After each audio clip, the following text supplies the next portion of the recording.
David Haynes, chemistry. Professor Haynes, a Pinansky Prize recipient, has touched the lives of hundreds and hundreds of students, including many aspiring scientists and physicians, through his organic chemistry courses and his seminar in medicinal chemistry. For 36 years, Professor Haynes has inspired his students and conducted important research at the intersection of chemistry and medicine. Joel Krieger, political science.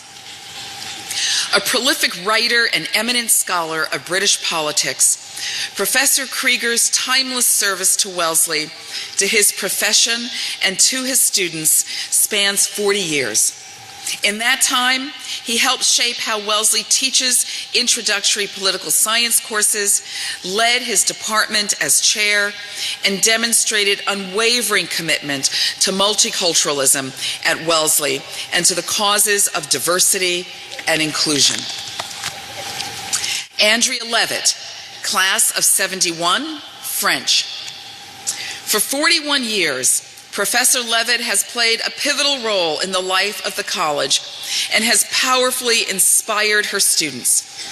Professor Levitt founded the Language Studies program as its own major in 1985, served in several leadership roles, including Associate Dean of the College and twice as French Department Chair, and was a recipient of the Pinansky Teaching Prize.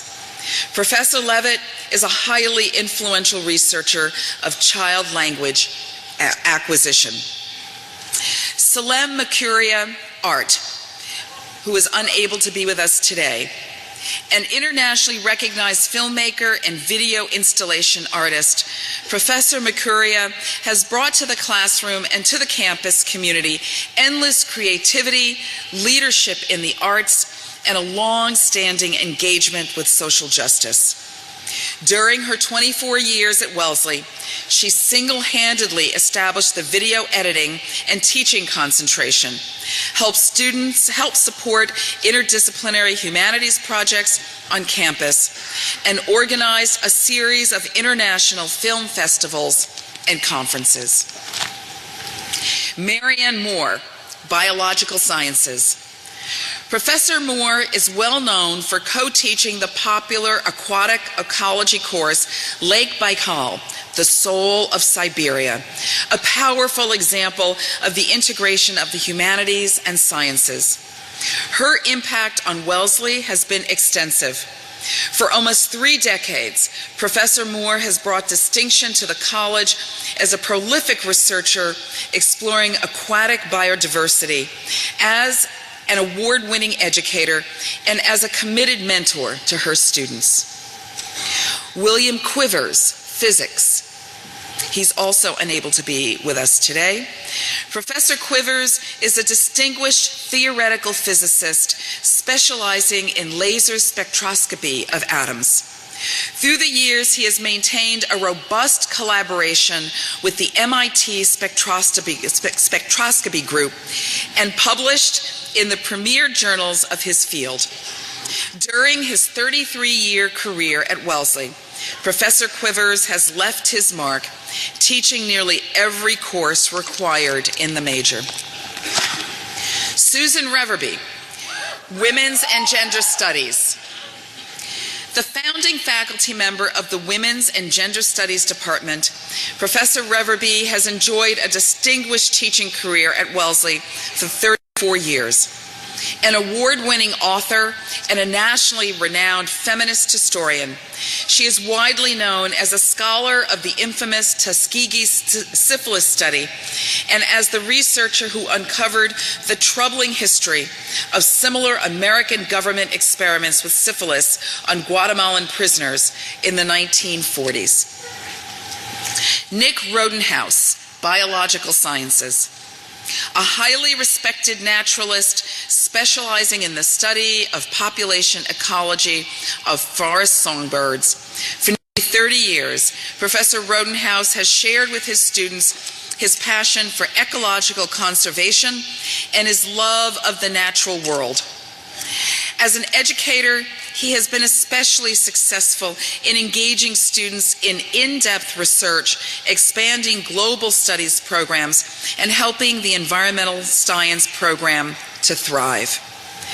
For your many years of service and for the profound impact you have had on your students and on this community, you have our very deepest gratitude. To each of you, thank you.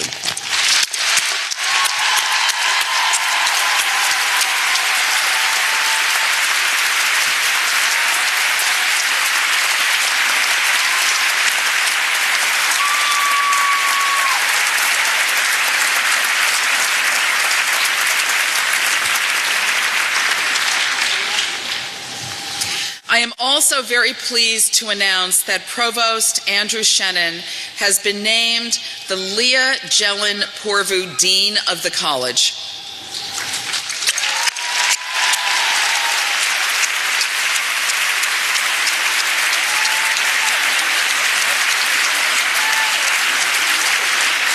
This appointment honors Provost Shannon's many years of service as Dean of the College, his dedication to the faculty, and his skillful leadership as our Chief Academic Officer. We are very grateful for the generosity of Trustee Leah Porvu and her husband Bill, who are here with us today.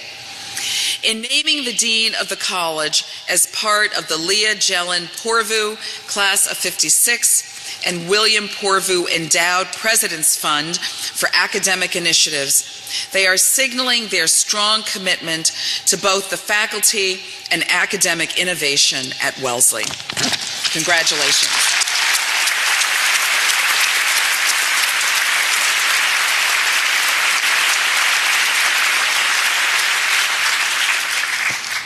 So now, it is my great honor to welcome today's speaker, Secretary Hillary Rodham Clinton.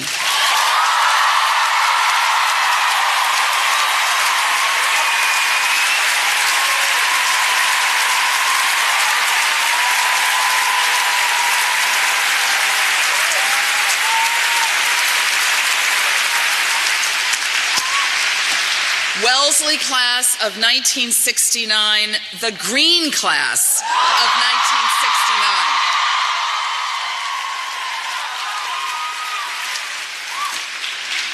1969. Madam Secretary, on behalf of all of us, welcome, welcome home.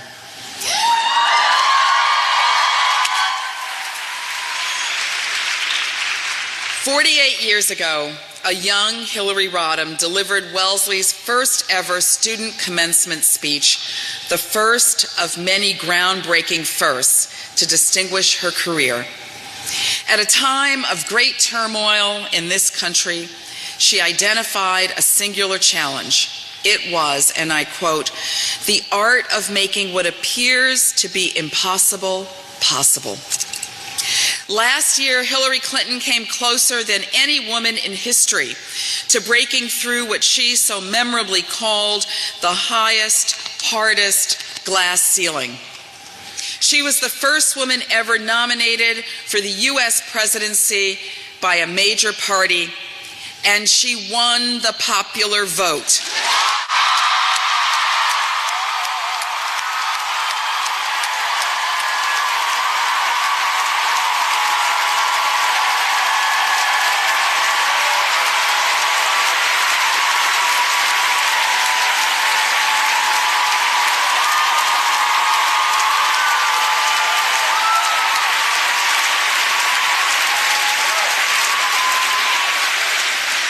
In this way, and in so many others, she's forever changed our sense of what is possible. Throughout her long career, she's done this again and again. As the First Lady to have an office in the White House's West Wing, Hillary Clinton continued her work on behalf of women, children, and families, work that had been an abiding passion since her student days. In an historic speech at the UN's Fourth World Conference on Women in Beijing, she asserted that human rights are women's rights and women's rights are human rights. Words that still resonate today and indeed, given the current events, feel newly urgent.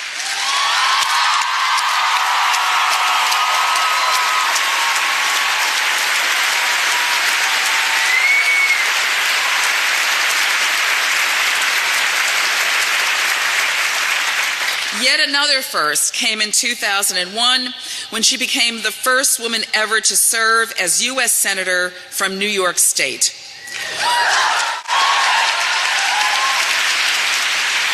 When terrorists attacked the World Trade Center only months later, then Senator Clinton quickly secured $20 billion in aid to New York and went on to assure that first responders got health care for ailments that stemmed from exposure to toxic air and dust.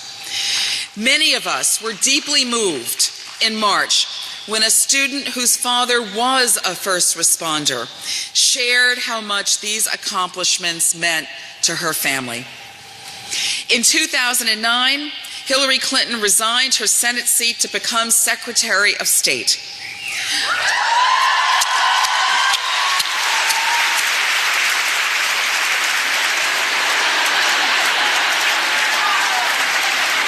Among her many accomplishments were sanctions against Iran and an Israel-Hamas ceasefire. She made LGBT rights a focus of U.S. foreign policy.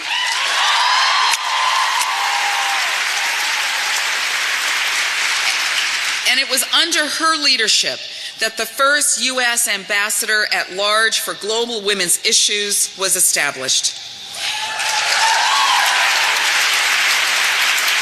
She is widely regarded as one of the most effective secretaries of states in the nation's history.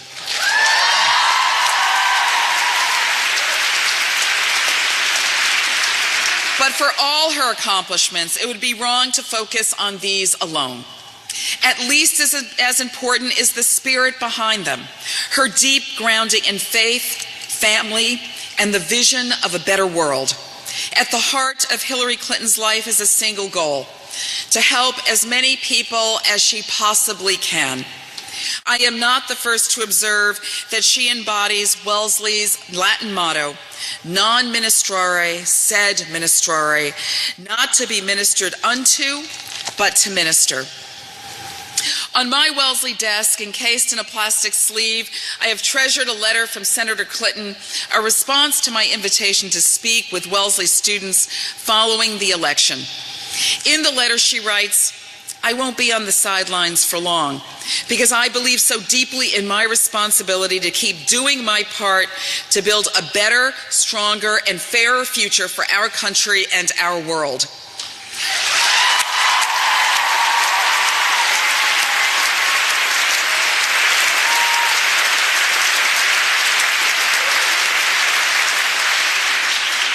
I have had the honor of knowing Hillary Clinton for more than 20 years, and I've admired her for far longer. But you know what? Never has she inspired me more than she does today. She does not give up, not when it matters.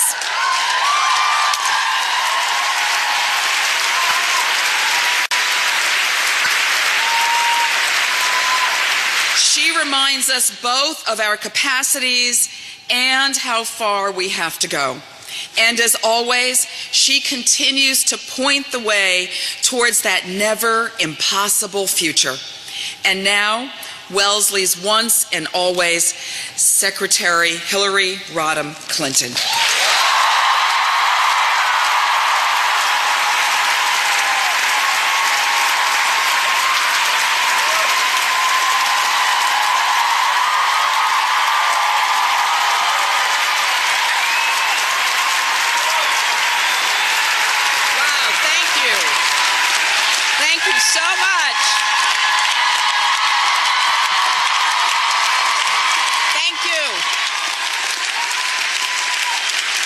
Thank you very much for that warm welcome. I am so grateful to be here back at Wellesley, especially for President Johnson's very first commencement, and to thank her the trustees, families and friends, faculty, staff, and guests, for understanding and perpetuating the importance of this college, what it stands for, what it has meant, and what it will do in the years ahead.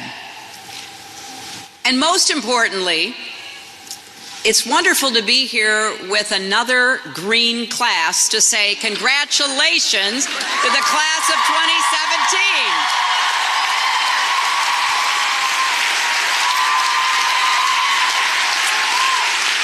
Now, I have some of my dear friends here from my class, a green class of 1969, and I assume, or at least you can tell me later, unlike us, you actually have a class cheer. 1969 Wellesley.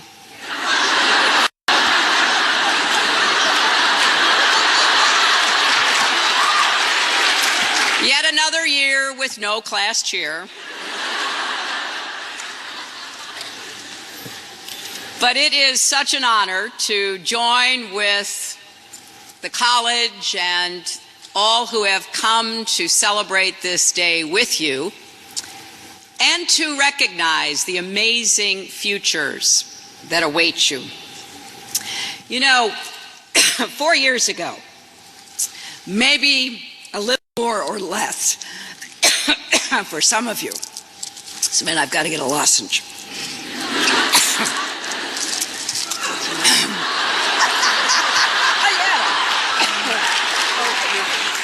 Thank you. I told the trustees I was sitting with, after hearing Tala's speech, I didn't think I could get through it. So we'll blame allergy instead of emotion. But you know, you arrived at this campus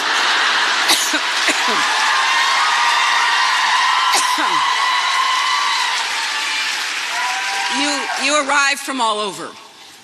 You joined students from 49 states and 58 countries.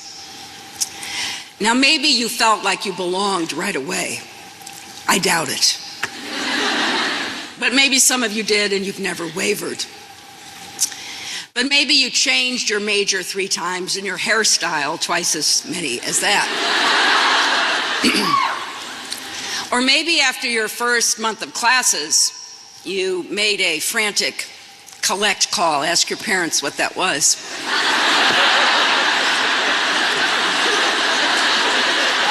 Back to Illinois to tell your mother and father you weren't smart enough to be here.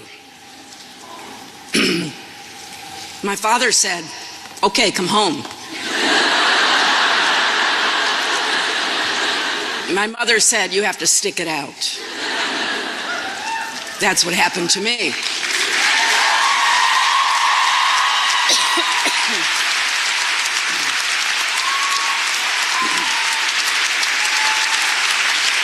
But whatever your path, you dream big.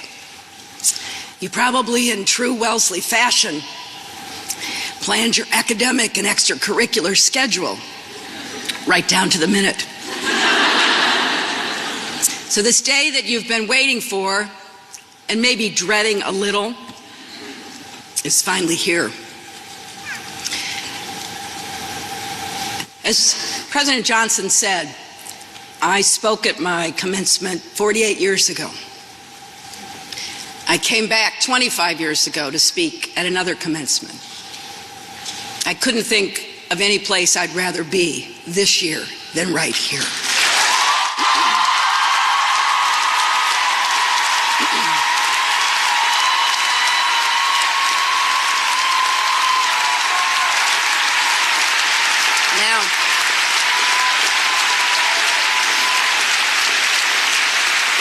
You may have heard that things didn't exactly go the way I planned.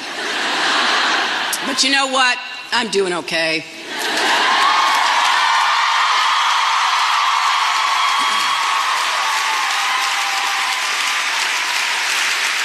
gotten to spend time with my family, especially my amazing grandchildren. I was going to give the entire commencement speech about them, but was talked out of it. Long walks in the woods.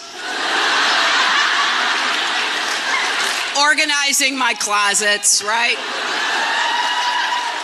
I won't lie, Chardonnay helped a little too.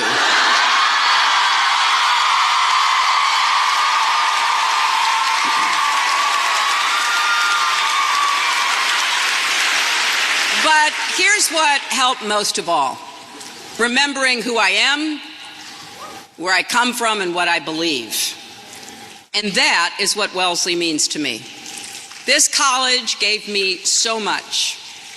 It launched me on a life of service and provided friends that I still treasure. So wherever your life takes you, I hope that Wellesley serves as that kind of touchstone for you. Now, if any of you are nervous about what you'll be walking into when you leave the campus, I know that feeling. I do remember my commencement. I'd been asked by my classmates to speak. I stayed up all night with my friends, the third floor of Davis, writing and editing the speech by the time we gathered in the academic quad. I was exhausted, my hair was a wreck. The mortarboard made it even worse. But I was pretty oblivious to all of that because what my friends had asked me to do was to talk about our worries and about our ability and responsibility to do something about them. We didn't trust government, authority figures, or really anyone over 30. In large part thanks to years of heavy casualties and dishonest official statements about Vietnam, and deep differences over civil rights and poverty here at home. We were asking urgent questions about whether women, people of color, religious minorities, immigrants would ever be treated with dignity and respect. And by the way, we were furious about the past presidential election of a man whose presidency would eventually end in disgrace with his impeachment for obstruction of justice.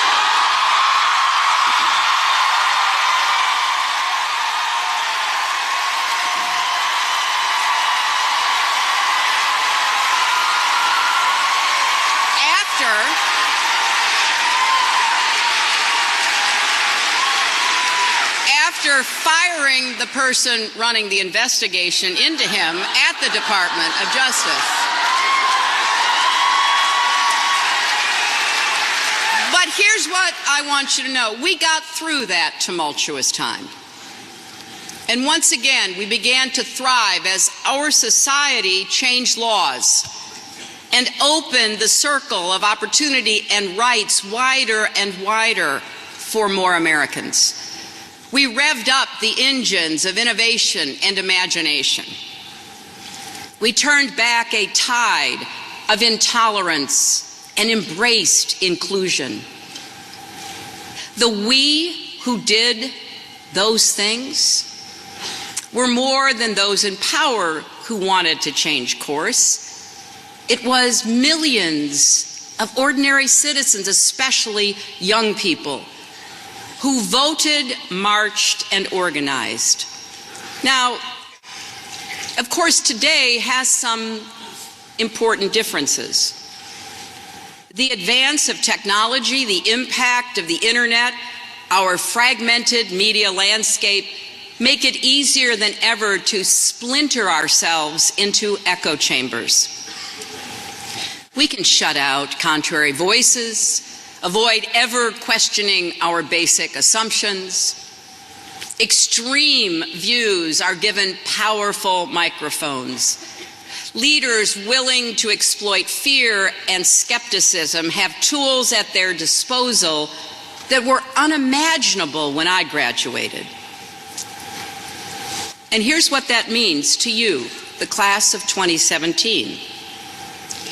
You are graduating at a time when there is a full-fledged assault on truth and reason.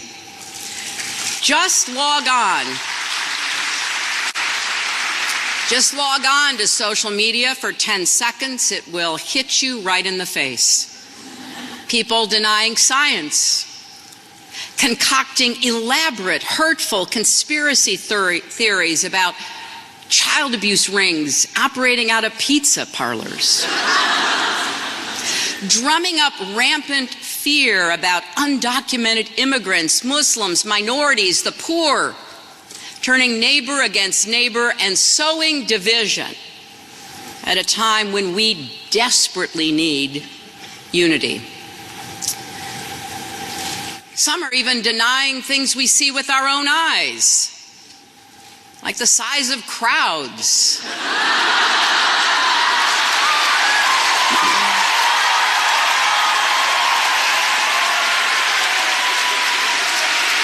And then defending themselves by talking about, quote unquote, alternative facts.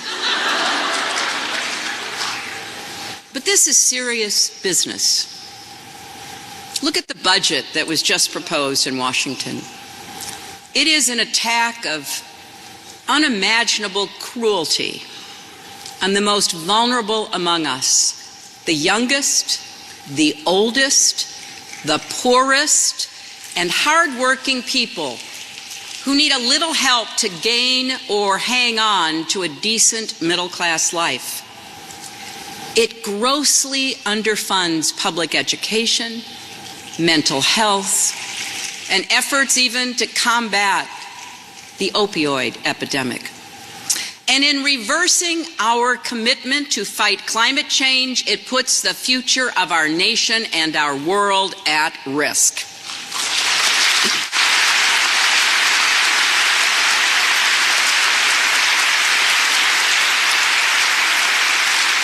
And to top it off, it is shrouded in a $1 trillion mathematical lie. Let's call it what it is. It's a con. They don't even try to hide it. Why does all this matter? It matters because if our leaders lie about the problems we face, we'll never solve them. It matters because it undermines confidence in government as a whole, which in turn breeds more cynicism and anger.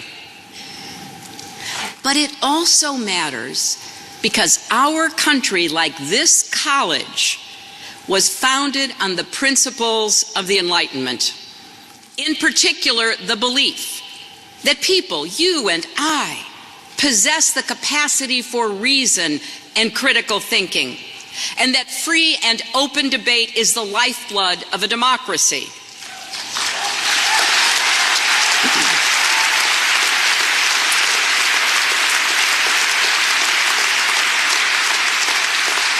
Not only Wellesley, but the entire American university system, the envy of the world, was founded on those fundamental ideals. We should not abandon them. We should revere them. We should aspire to them every single day in everything we do. And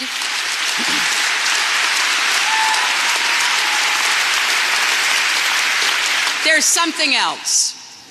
As the history majors among you here today know all too well, when people in power invent their own facts and attack those who question them, it can mark the beginning of the end of a free society.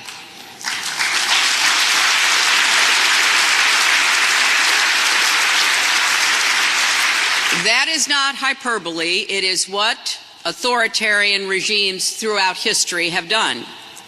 They attempt to control reality, not just our laws and our rights and our budgets, but our thoughts and beliefs. Right now, some of you might wonder, well, why am I telling you all this? You don't own a cable news network. You don't control the Facebook algorithm. You aren't a member of Congress yet.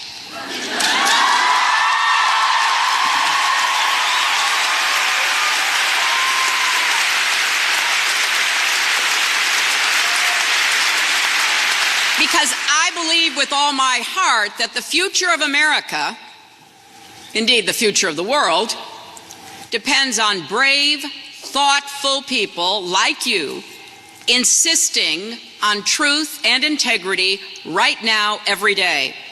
You didn't create these circumstances, but you have the power to change them.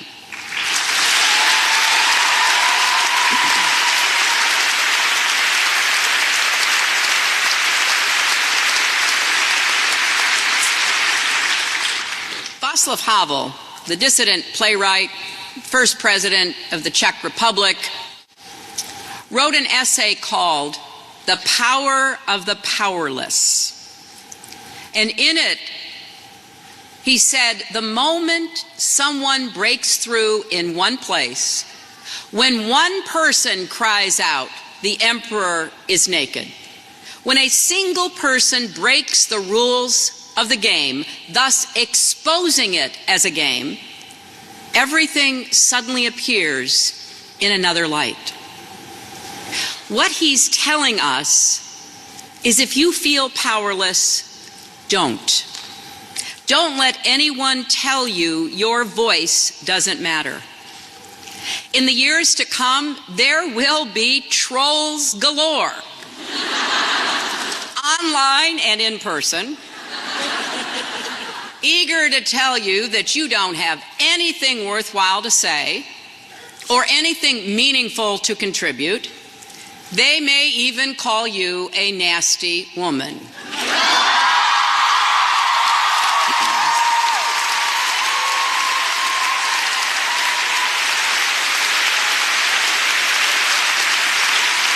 Some may take a slightly more sophisticated approach and say, your elite education means you are out of touch with real people.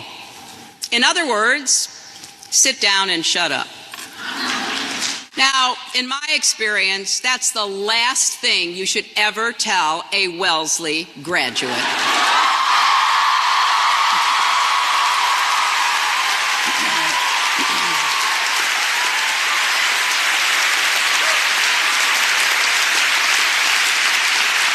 And here's the good news. What you've learned these 4 years is precisely what you need to face the challenges of this moment. First, you learned critical thinking. I can still remember the professors who challenged me to make decisions with good information, rigorous reasoning, real liberation. I know we didn't have much of that in this past election, but we have to get back to it. After all, in the words of my predecessor in the Senate, Daniel Patrick Moynihan, everyone is entitled to his own opinion, but not his own facts.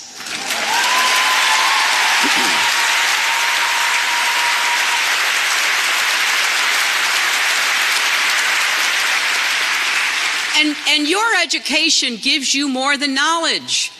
It gives you the power to keep learning and apply what you know to improve your life and the lives of others.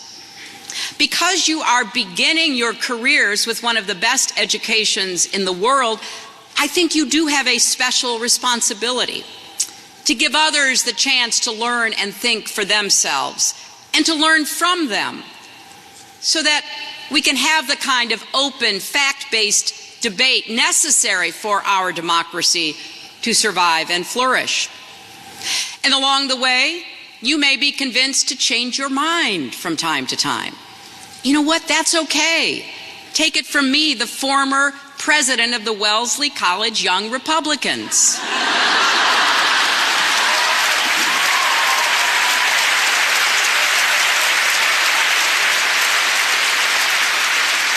Second, you learn the value of an open mind and an open society. At their best, our colleges and universities are free market places of ideas, embracing a diversity of perspectives and backgrounds. That's our country at our best, too. An open, inclusive, diverse society is the opposite of an antidote to a closed society where there is only one right way to think, believe, and act. Here at Wellesley, you've worked hard to turn this ideal into a reality. You've spoken out against racism and sexism and xenophobia and discrimination of all kinds. And you've shared your own story. That's taken courage. But the only way our society will ever become a place where everyone truly belongs is if all of us speak openly and honestly about who we are, what we're going through. So keep doing that. And let me add that your learning, listening, and serving should include people who don't agree with you politically. A lot of our fellow Americans have lost faith in the existing economic, social, political, and cultural conditions of our country. Many feel left behind, left out, looked down on. Their anger and alienation has proved a fertile ground for false promises and false information. Their economic problems and cultural anxiety must be addressed, or they will continue to sign up to be foot soldiers in the ongoing conflict between us and them. The opportunity is here. Millions of people will be hurt by the policies, including this budget, that is being considered. And many of those same people don't want dreamers deported or health care taken away. Many don't want to retreat on civil rights, women's rights, and LGBT rights. So if your outreach is rebuffed, keep trying. Do the right thing anyway.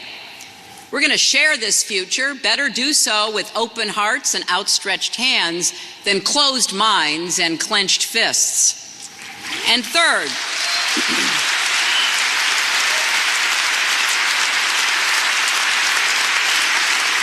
here at Wellesley, you learned the power of service. Because while free and fierce conversations in classrooms, dorm rooms, dining halls are vital, they only get us so far. You have to turn those ideas and those values into action. This college has always understood that.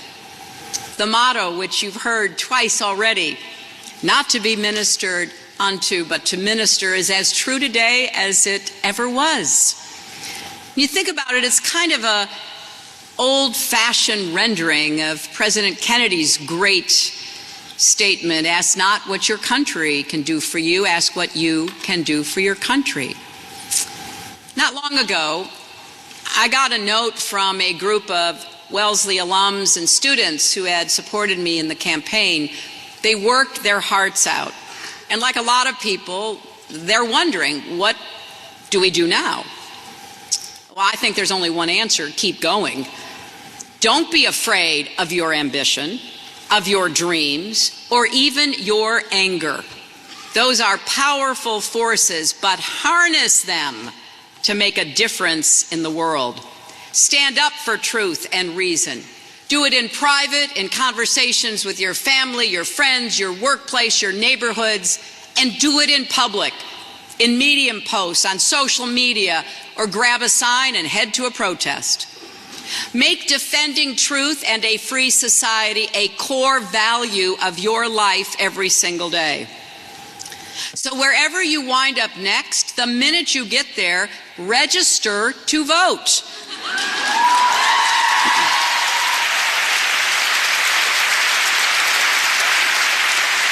And while you're at it, encourage others to do so. And then vote in every election, not just the presidential ones. Bring others to vote. Fight every effort to restrict the right of law-abiding citizens to be able to vote as well.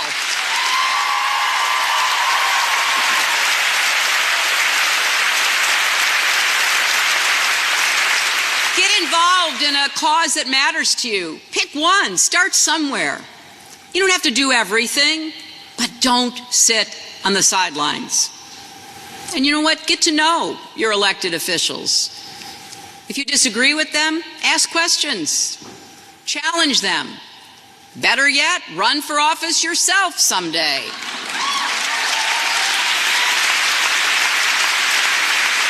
Now, that's not for everybody, I know. And it's certainly not for the faint of heart. But it's worth it. As they say in one of my favorite movies, A League of Their Own, it's supposed to be hard. The hard is what makes it great. As Tala said, the day after the election, I did want to speak particularly to women and girls everywhere, especially young women, because you are valuable and powerful and deserving of every chance and opportunity in the world. Not just your future, but our future depends on you believing that. We need your smarts, of course, but we also need your compassion, your curiosity, your stubbornness. And remember, you are even more powerful because you have so many people supporting you, cheering you on, standing with you through good times and bad. You know, our culture often celebrates people who appear to go it alone. But the truth is, that's not how life works. Anything worth doing takes a village.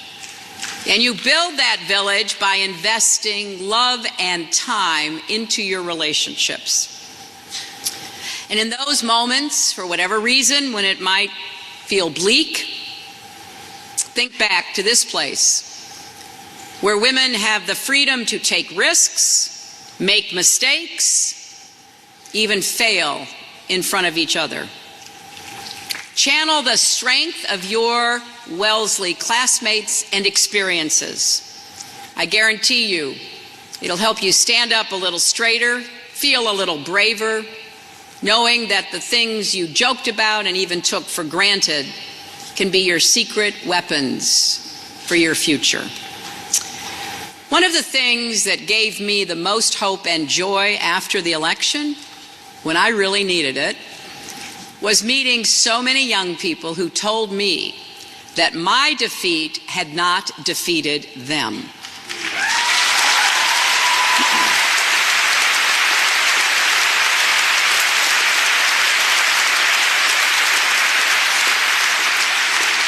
And I'm going to devote to helping you make your mark in the world. I created a new organization called Onward Together to help recruit and train future leaders, organize for real and lasting change. The work never ends. When I graduated and made that speech, I did say, and some of you might have pictures from that day with this on it, the challenge now is to practice politics as the art of making what appears to be impossible possible. That was true then, it's truer today. I never could have imagined where I would have been 48 years later.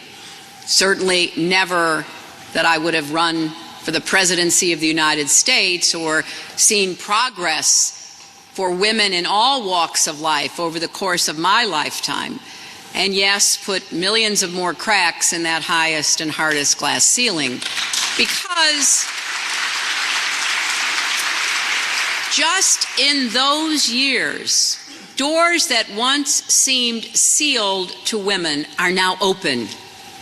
They're ready for you to walk through or charge through, to advance the struggle for equality, justice, and freedom.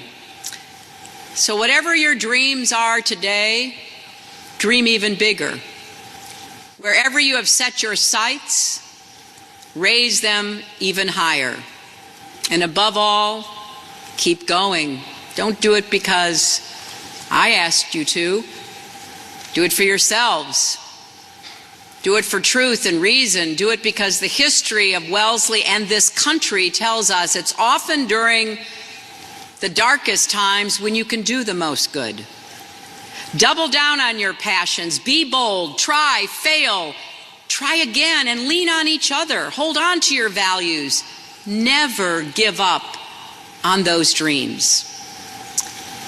I'm very optimistic about the future because I think after we've tried a lot of other things, we get back to the business of America. I believe in you with all my heart. I want you to believe in yourselves. So go forth, be great, but first, graduate. Congratulations!